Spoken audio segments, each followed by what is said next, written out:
This is the Flashforge Ad5X. It's Flashforge's first 4-color 3D printer and the successor to the widely popular Adventurer 5M. Just like its older brother the Adventurer 5M, it is a high-speed Core XY 3D printer with some fantastic features such as a small form factor of 363 by 402 by 448 millimeters, including the spool holders, a 220 millimeter cubed max build volume, auto bed leveling, auto Z offset, vibration compensation, a 300-degree tool-free removable nozzle, and a surprisingly low price point. Is the Ad5X going to be your next printer? Let's talk about it. Now, full disclosure, Flashforge did send me this Ad5X to review and for content creation purposes. However, they have not seen this video before you guys and have had no impact on the video whatsoever. These are just my thoughts and experiences on the printer itself.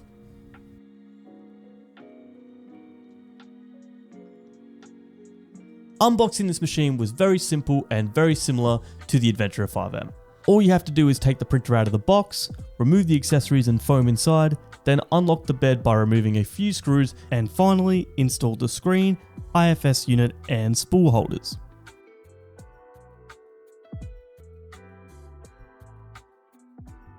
One thing I have to mention is that this time Flashforge had the screen already connected to the cable and semi-mounted with this little bracket, which made attaching the screen a whole lot easier, so thank you Flashforge.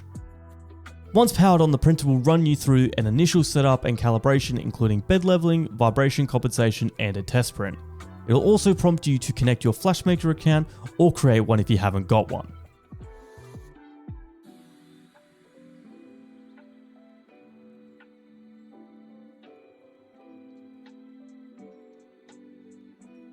The Ad5X is compatible with both Orca Flashforge and regular Orca Slicer. So if you're upgrading from an older Flashforge printer and you are familiar with FlashPrint, unfortunately you will not be able to use it to slice files for this printer, and I believe this will also be the case for all future models. For beginners, I would definitely recommend using Orca Flashforge, as you simply have to log in with your Flashmaker account to see your linked printers and wirelessly send prints to them. The overall slicing experience is great, and if you have used Orca Slicer before, then you'll feel right at home. Selecting the IFS slots are easy and very similar to Bamboo Studio, however, there are a few downsides which I'll touch on later in the video.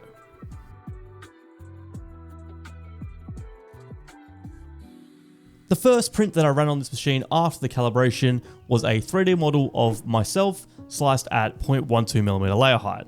And I have to say, I was very impressed with how well the model printed, especially the top of the head. There was not a lot of visible layer lines, and I didn't even have adaptive layer height set. Every other file I sliced printed very well, except for one file which I'll touch on later in the video.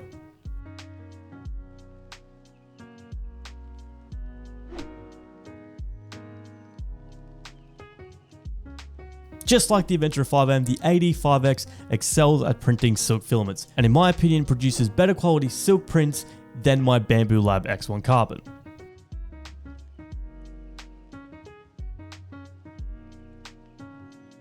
If you primarily print PLA, PLA silk, PETG, and TPU, then this printer is a great option. As I mentioned above, in my opinion, the Ad5X prints silks better than the Bamboo Lab X1 Carbon. It can also print TPU 95A through the IFS, which is fairly impressive as you cannot print TPU 95A through the Bamboo Lab AMS or AMS Lite. The printer is also capable of printing PLA-CF and PETG-CF, as the included nozzle is wear resistant.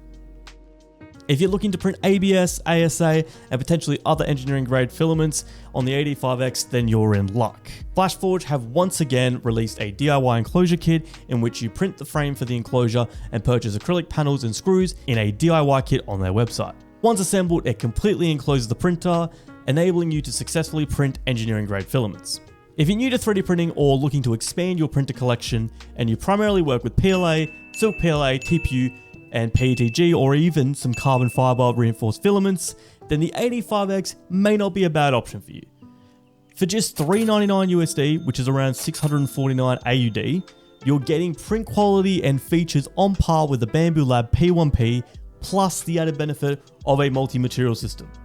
Yes, the P1P is compatible with the AMS, however, you do have to purchase it separately. This is all in one. You buy the printer, you get the IFS. Great value.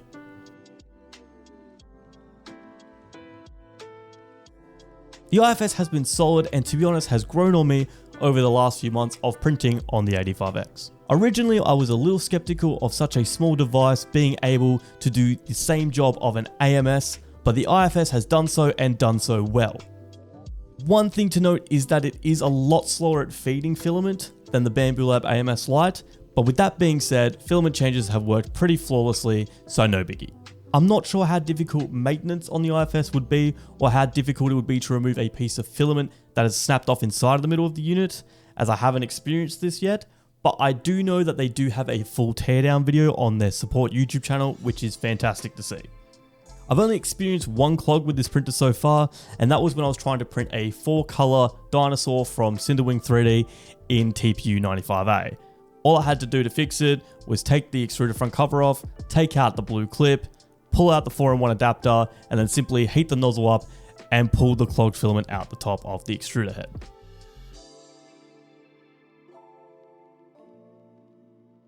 I've been very impressed with this printer so far. However, there has been a big issue that I've experienced, as well as some other things in the software that Flashforge need to work on.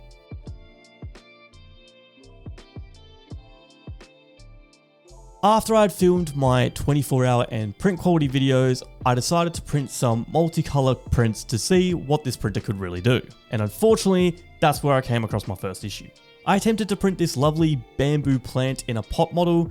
However, the printer got 11% through the model before it stopped printing and hit me with the E0011 error. The printer asked me to restart it to continue, and then once it had restarted, I tried to resume it, and after a few minutes, I was hit with the same error code again. At first, I thought it may have been a slicing issue, so I resliced it and started printing again. However, once again, the printer stopped printing and hit me with the same error code. I then reached out to Flashforge's support team and did a little digging through their wiki to find out what this error code means and how I can fix it. Flashforge suggested to update the firmware to the latest version and then unplug and reinsert the extruder cable on both ends. I followed their instructions, and unfortunately I still had the same issue. I then sliced a single color file, and surprisingly it printed perfectly, which led me to believe that it could be an IFS issue. However, that was quickly scrapped, as I then sliced a multicolor model without supports and it printed fine. This is when I came to the conclusion that the issue was not with the firmware, extruder cable, or the IFS, but it was with the tree supports that I had on the original multicolor print. I then resliced the file and sent it with each of the different types of tree supports, and finally determined that the tree supports were definitely the issue, and that only the tree hybrid supports gave me a successful print. I've handballed my findings to Flashforge, and I'm hoping they can fix this ASAP.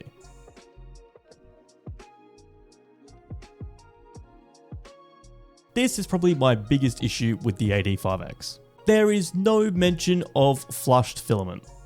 Yep, that's right.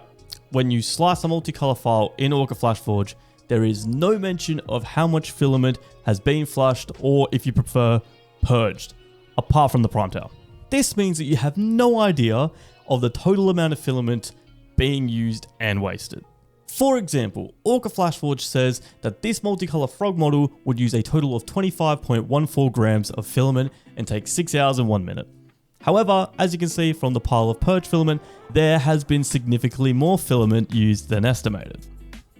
The total amount of filament used was 122 grams, with the model using 14 grams and the purged filament and tower combining to a total of 108 grams of wasted filament. If I slice the same file in Bambu Studio for an X1 Carbon, you can clearly see that in the top it estimates a total of 75 grams of filament, with 43.78 grams being flushed. I'm hoping Flashforge can add this to a future software update, because otherwise it is quite misleading and will definitely be an inconvenience to newcomers into the 3D printing who have purchased this printer, go to print a file, and then find out they're continuously running short on filament to finish their prints.